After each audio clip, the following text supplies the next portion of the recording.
એક નવો ટોપિક શીખવાના છે અને એ છે ટોપિક છે લિમિટિંગ રિએજન્ટ. તો સીમિત પ્રક્રિયક કોને કહેવાય? તો સામાન્ય રીતે રાસાયણિક પ્રક્રિયામાં એક કરતાં વધારે પ્રક્રિયકો હોય, તેમાંથી અમુક પ્રક્રિયકો એવા હોય જે ઓછા પ્રમાણમાં હોય અને અમુક પ્રક્રિયકોનું પ્રમાણ વધારે હોય. તો જે પ્રક્રિયકોનું પ્રમાણ ઓછું હોય એટલે કે રિએક્શનમાં વપરાઈ ગયા પછી પણ બસ એ નિપજનું જે ઉત્પાદન છે એને સીમિત રાખે તેને લિમિટિંગ રિએજન્ટ તરીકે ઓળખાવી શકાય, સીમિત પ્રક્રિયક તરીકે ઓળખાવી શકાય. તો આપણે ટેક્સ્ટબુકના અનુસંધાનમાં લિમિટિંગ રિએજન્ટની ડેફિનેશન શું હશે? તો રાસાયણિક પ્રક્રિયામાં એક પ્રક્રિયક બીજા પ્રક્રિયક કરતાં વધારે હોય છે. જે પ્રક્રિયક ઓછા પ્રમાણમાં હોય છે તે કેટલોક સમય પછી વપરાઈ જાય છે અને ત્યારબાદ બીજા પ્રક્રિયકનું પ્રમાણ ગમે તેટલું હોય તો પણ પ્રક્રિયા આગળ વધતી નથી. આથી જે પ્રક્રિયક વપરાઈ ગયેલ છે તે બનતી નિપજના ઉત્પાદનને સીમિત કરે છે અને તેથી તેને સીમિત પ્રક્રિયક તરીકે ઓળખવામાં આવતું જોવા મળે છે.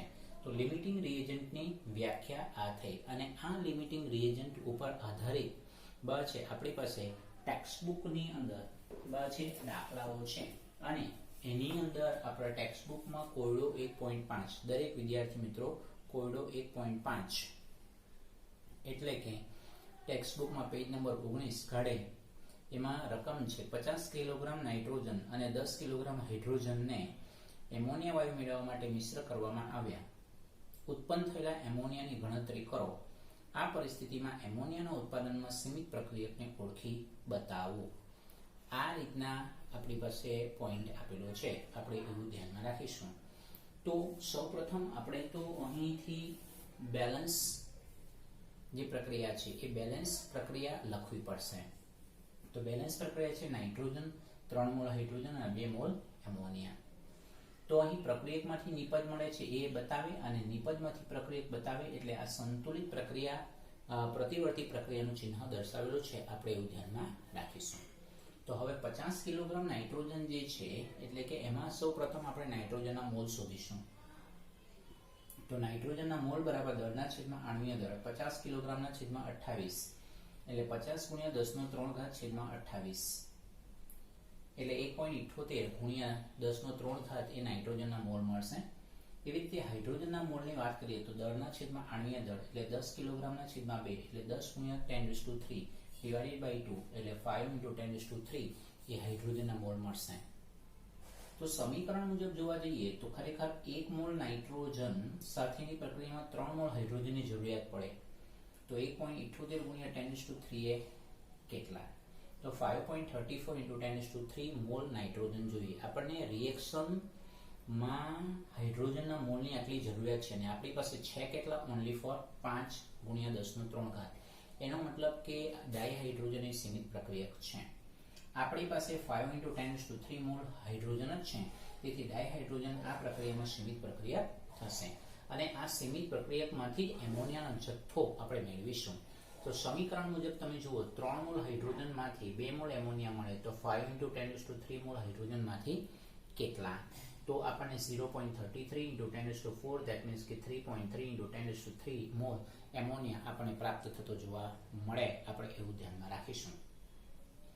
એમોનિયાના મોલની વાત કરીએ તો એમોનિયાનું દળ છેદમાં એમોનિયાનું આણ્વીય દળ.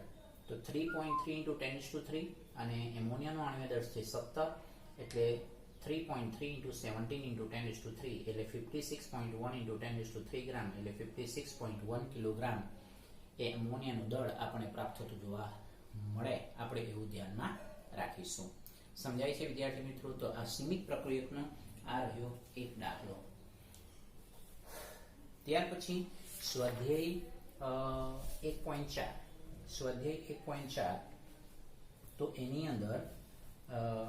અંદર શું માંગેલું છે કે ઉત્પન્ન થયેલ કાર્બન ડાયોક્સાઇડનું પ્રમાણ ગણો. ક્યારે? જ્યારે 1 મોલ કાર્બનને હવામાં બાળવામાં આવે છે ત્યારે. તો C+O2 gives CO2 એટલે 1 મોલ કાર્બનને 1 મોલ ઓક્સિજન સાથે પ્રક્રિયા કરીએ ત્યારે 1 મોલ કાર્બન ડાયોક્સાઇડ મળે અને 12 ગ્રામ કાર્બન, 32 ગ્રામ હાઇડ્રોજન, 32 ગ્રામ ઓક્સિજન અને 44 ગ્રામ CO2. તો 1 મોલ કાર્બનને હવામાં બાળવામાં આવે છે ત્યારે સમીકરણ મુજબ તમે જુઓ તો 44 ગ્રામ CO2 મળે છે. પછી બીજો જે પ્રશ્ન છે કે 1 મોલ કાર્બનને 16 ગ્રામ ડાયોક્સિજનમાં બાળવામાં આવે એટલે તમે જુઓ તો સમીકરણ મુજબ જોવા જઈએ તો 32 ગ્રામ ડાયોક્સિજનમાંથી 44 ગ્રામ CO2 મળે તો 16 ગ્રામમાંથી કેટલા? તો 44 × 16/32 એટલે 22 ગ્રામ CO2 મળે છે. તો એકચ્યુઅલી ખરેખર જોવા જઈએ તો એક મોલ કાર્બનની પ્રક્રિયા કરવા માટે 32 ગ્રામ ઓક્સિજનની જરૂરિયાત પડે, પણ આપણી પાસે 16 ગ્રામ ઓક્સિજન જ છે, તેથી ડાયોક્સિજન એ સીમિત પ્રક્રિયક છે. ડાયોક્સિજન એ સીમિત પ્રક્રિયક જ છે, આપણે એવું ધ્યાનમાં રાખીશું. ઓકે, તો ત્યાર પછી ત્રીજો સવાલ છે, 2 મોલ કાર્બનને 16 ગ્રામ ડાયોક્સિજનમાં બાળવામાં આવે છે. તો અહીં તમે જુઓ તો 3 મોલ એક સરખા જ છે. હવે આપણે 16 ગ્રામ ઓક્સિજન લાવવું હોય તો અડધો મોલ કરવો પડે, એટલે અડધો મોલ કાર્બન, અડધો મોલ ઓક્સિજન અને અડધો મોલ કાર્બન ડાયોક્સાઇડ. એટલે 16 ગ્રામ ઓક્સિજન એટલે અડધો મોલ ઓક્સિજન એ અડધા મોલ કાર્બન સાથે સંયોજાઈને 22 ગ્રામ જેટલું CO2 બનાવશે. આપણે એવું ધ્યાનમાં રાખવાનું થશે. બરાબર છે. તો આ એક સ્વાધ્યાયનો 1.4 નો દાખલો થયો. ત્યાર પછી આપણી પાસે ટેક્સ્ટ બુકની અંદર સ્વાધ્યાયમાં 1.26 દાખલો 1.26 જો કે સીમિત પ્રક્રિયકનો દાખલો નથી, ગેલ્યુસેકના નિયમ ઉપર ડિપેન્ડેબલ છે. દાખલાની રકમ છે, ડાયહાઇડ્રોજન વાયુના 10 કદ ડાયોક્સિજન વાયુના 5 કદ સાથે પ્રક્રિયા કરે તો પાણીની બાષ્પનું કેટલું કદ ઉત્પન્ન થશે? તો અહીંયા તમે જુઓ તો ડાયહાઇડ્રોજન, ડાયોક્સિજન અને પાણીની બાષ્પ મળે છે. તો સમીકરણ મુજબ જોવા જઈએ તો 2 મોલ હાઇડ્રોજનનો 2 કદ મળે, ઓક્સિજનનો 1 કદ મળે અને પાણીની બાષ્પનું 2 કદ મળે. રાઈટ. તો હવે આપણે 5 વડે એને ગુણી નાખીએ તો એટલે 10 કદ, એટલે 5 કદ અને 10 કદ.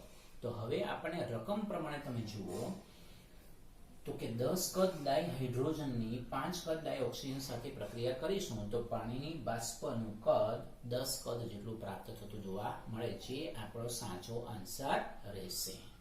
સમજાય છે વિદ્યાર્થી મિત્રો?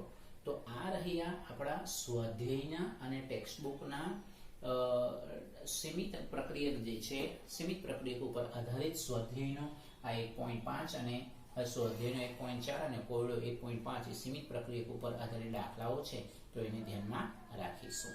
Thank you very much.